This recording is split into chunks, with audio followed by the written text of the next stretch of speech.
మనం ఇస్తా ఉన్న రైతు బంధు 10,000 కాకుండా దాన్ని 5,000 పెంచి 15,000 రూపాయలకు ఇస్తామని ఆనాడు రైతు డిక్లరేషన్ లో ప్రకటన చేయడం జరిగింది.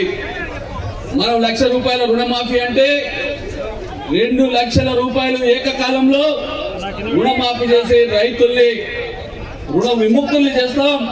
కొత్తగా ఎవరైనా బ్యాంకులలో అప్పులు తెచ్చుకోండి వెంటనే డిసెంబర్ 9వ తేదీ నాడు 2 లక్షల రూపాయల రుణాన్ని మాఫీ చేస్తామని చెప్పినారు. అదేవిధంగా పంటలు ఏవైతే ఉన్నాయో వరి కానీ, మొక్కజొన్న కానీ, వేరుశనగ కానీ, కంది కానీ అన్ని పంటలకు కూడా క్వింటాలకు 500 రూపాయల బోనస్ ఇస్తామని చెప్పి కూడా మాట ఇవ్వడం అనేది జరిగింది. అదేవిధంగా రైతులకు పండించిన పంటను గిట్టుబాటు ధరకు కొనుగోలు చేస్తాం. రైతులకు ఏ ఇబ్బంది లేకుండా రైతుల్ని రాజుల్ని చేస్తాం. బీఆర్ఎస్ పార్టీ ప్రభుత్వం కంటే గొప్పగా రైతుల్ని ఆదుకుంటామని చెప్పి ఆనాడు మరి కాంగ్రెస్ పార్టీ ఎన్నికల ముందు వరంగల్లో రైతు డిక్లరేషన్ పేరు మీద సభను పెట్టి రాహుల్ గాంధీ గారి ద్వారా చెప్పించడం అనేది జరిగింది.